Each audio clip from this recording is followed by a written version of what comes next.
샬롬, 하나님께서 우리에게 주시는 말씀입니다. 잠언 17장 1절의 말씀입니다. 마른 떡 한 조각만 있고도 화목하는 것이 제육이 집에 가득하고도 다투는 것보다 나으니라. 안데르센 동화 가운데 썩은 사과라고 하는 이야기가 있습니다. 이 얘기 내용은 이렇습니다. 한 노부부가 살았습니다. 그들에게 유일한 재산이 있었는데 말을 한 필이 있었습니다. 이 말을 기르다 보니 또 필요한 것들이 생겼습니다.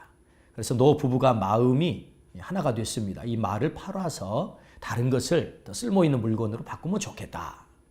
그래서 이 남편은 말 한 필을 끌고 이제 시장으로 가는 것입니다. 이 시장으로 가서 떡 봤더니 암소가 아주 젖이 퉁퉁 불어있는 암소가 있는 것입니다.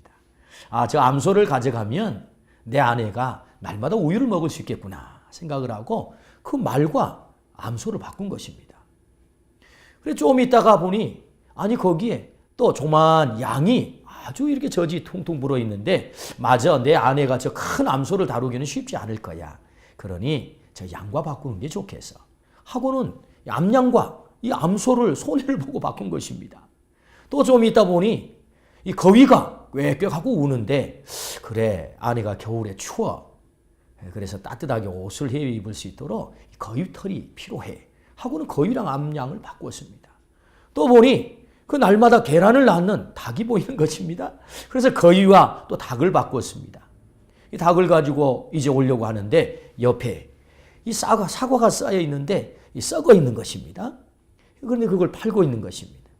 언제가 아내가 이웃집에 가서 칼을 빌리러 갔는데 썩은 사과 한 탈도 없는 여자가 무슨 칼을 빌려가느냐고 그 핀잔을 듣고 돌아왔다는 얘기가 생각이 났습니다. 그래, 썩은 사과 한 자루 가져가면 내 아내가 그런 무시는 당하지 않겠지 생각을 하고는 이 썩은 사과와 닭하고 이게 바꾼 것입니다. 결국 말 한 필이 마침내 썩은 한 자루 사과와 이렇게 바꾸어서 가지고 돌아오고 있었습니다.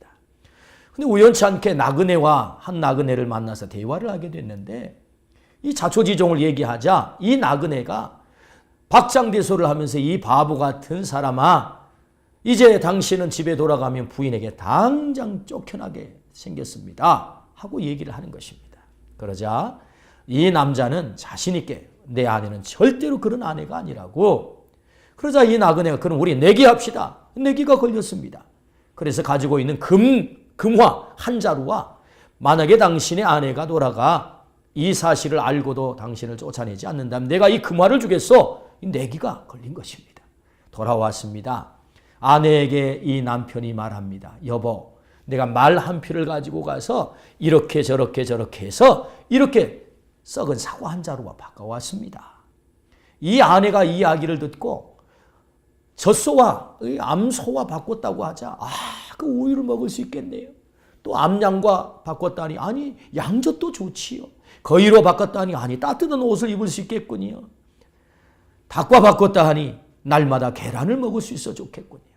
썩은 사과와 바꿨다 하니 이제는 내가 무시당하지 않을 것 같아요 하면서 이 남편의 한 일에 대해서 전적으로 박수를 하며 좋아하는 것입니다.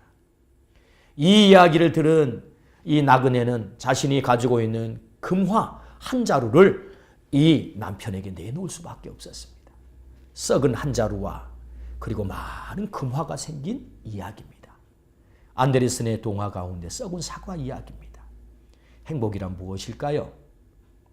그 사람을 날석에 비판하고 잘못을 책망하고 실수를 덮어주지 아니하고 그래서 그를 공격하는 것, 거기에는 행복이 있을 수 없습니다. 비록 어리숙해 보여도 실수를 덮어주고 그리고 용기를 주고 괜찮다고 더 좋은 일이 있을 거라고 덮어주는 그 마음이야말로 행복이지 않겠습니까?